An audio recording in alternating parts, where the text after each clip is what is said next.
The image created by the city of Ginza is also reflected by the people who visit it. Though in the past, older people and the rich were predominant in the streets of Ginza, recent shifts have shown an increase of the younger population and the foreign community, including tourists. Most visitors to Ginza come only to window shop, as the goods on display are quite expensive. That being so, the area attracted people to see rather than shop. In the 1920s, the term Gimbura or Ginza cruising was invented as westernization of social values reached a peak. Japanese architect and anthropologist Ko Majiro conducted a survey in the 1920s observing the passerbys and taking note of their appearances and the clothing they wore.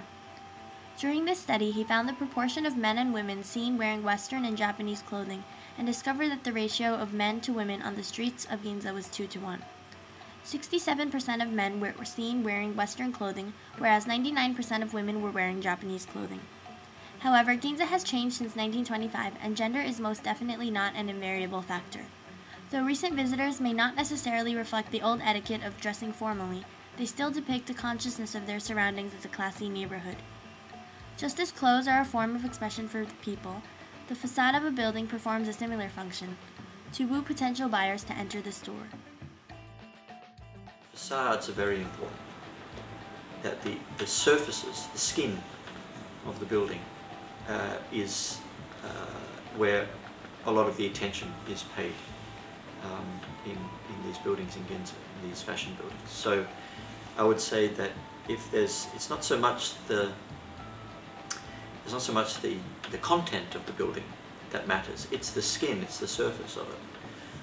And so if you can create a skin that's very seductive, alluring, unusual, attractive, then you're successful as a building in Ginza. And so architects, this is demanded by clients. It's kind of a phenomenon of, I think, fashion in general. I mean, what is fashion after all but the creation of second skins, right?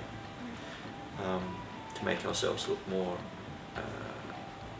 attractive, or masks to express how we would like to be, or to hide what we really are naked or something like this. But so skin is the key idea, I think. The facade is the key idea, and so many of these buildings represent different approaches to the question of, how do you make a skin on a building. So there are ones which they deal with transparency or translucency, like the Hermes building by Renzo Piano. It consists of these glass blocks going up 7 stories or 10 stories, and they're kind of like kind of glisten, and they look like they kind of glimmer like light on the surface of the sea. Then there's the ones like the Apple stores, which kind of go for a kind of pure, clean, neutral finish,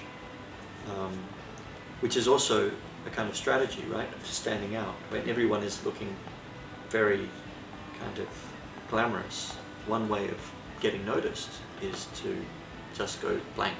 Right? You'll be the kind of most kind of sober and restrained person in the lineup. And then you get, I think, more kind of straightforward attempts at being noticed, like the De Beers building with its curvy facade. I think that's a fairly easy approach. I mean, it looks difficult, right? And it looks striking, but conceptually it's kind of like, oh yeah, of course if you put a curve in, people are going to look at it, right? Because most buildings are straight. So it's not very sophisticated in that sense. And then you get really, I think, a building that I think is very intelligent and interesting is the Toyo Ito's Mikimoto building, which is maybe less stunning than some of the other buildings I mentioned. It's very interesting because it mixes this question of skin and structure. One of the key kind of distinctions in architecture is the distinction between the skin and the structure, between the surface of the building or the its exterior, and what holds the building up, its bones, if you like.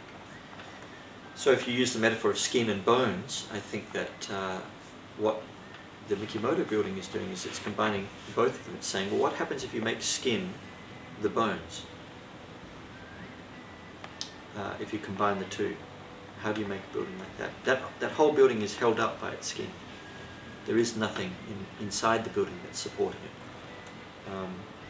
So then he cuts these big holes in the building. It's not like regular windows, they're like these kind of gigantic holes in it. And he's kind of experimenting with how far can you cut holes in this rigid skin and still have the building stand up.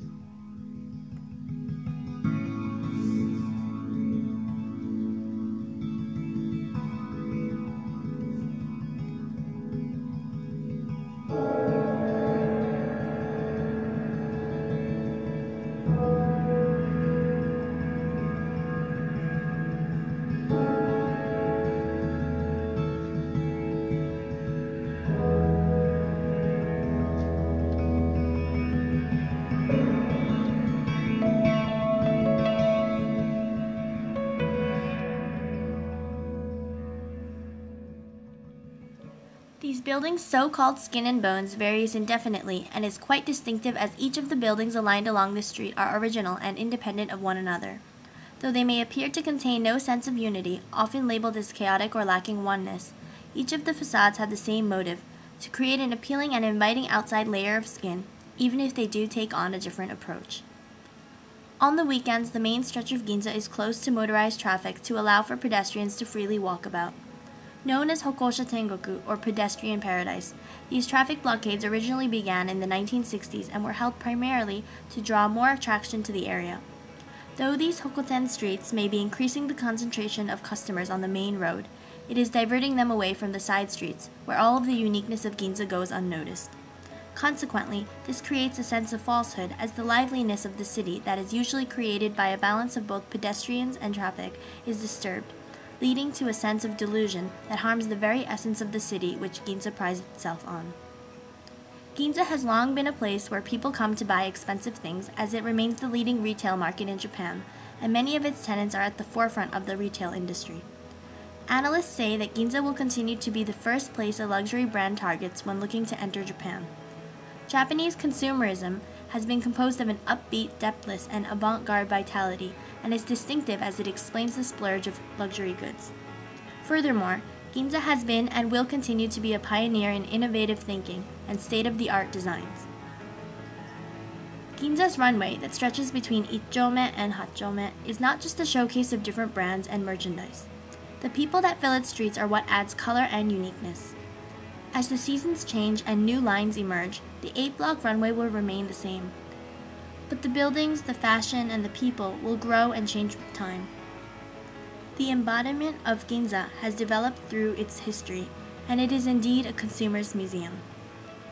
Ginza is constantly changing, yet it is still the same. In the end, what's left are the ideas.